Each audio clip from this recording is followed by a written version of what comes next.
makare. Rokamana nyajo mantie kaunti ma Migori. Wach mari mogik CPA Mercy kotieko chenro makawuono weche mag uchumi.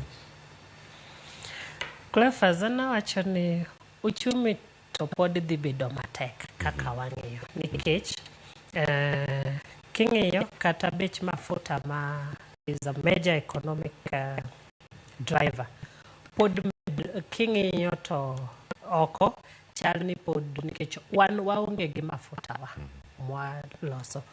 Koro en mana ni sirkal ni onego beni gimwa wacho ni gisebedo ka mitemo kaka burdening the tax base man wawacho mokwongo ni ji tete onego beni kelo to king'iyo ni burdening the tax base ni ok gitim e yo malong'o. Nitie gik ma ok gitimo ok giyudi e yo malong'o. Nitie jok manondiki gi KRA manyien, jok ma wuotho ni gini, but giyudo ang'owa gi koro biashara timo loro nikech kaka gitimo gidel gi ji ne nyoro ne wabete makao mar extractive industries. Tiyudo ni Kenya ni gima mining and gas and petroleum kelo economy ni iwacho ni 1.7% to the GDP. To king'iyo malong'o ambe nabedo surprise ni wan gi a lot of minerals Kenya kaini. To king'iyo apart from magi miyo multinationals magi consider ni mondo ogine ochul royalty.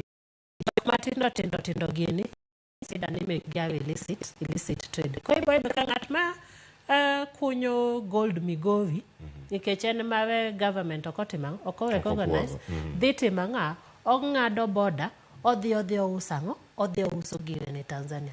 Government ni kane gine maber to nengo beni nikech in kibiro uso ng'ato biro kawi in gi gold to otimo ang'owa okaw ouso ni iuso ne tana achiel 3,000 tana achiel ni en odhi use. Ko magi gik mwawacho ni government ni onego beni keto gik moko in place mondo industries manufacturing value addition kaka in japiny ikawa nena ni to in ang'o itimo as you are contributing factor to the economy. But the government onego beni ketonwa enabling environment for this. Thank you. Erokamana Mercy Ong'onge kendo yudo thuolo mar biro studio mar okinyi makawuono. Nyapar mwedi wanga wantie bedegi CPA Mercy mane makelo e giko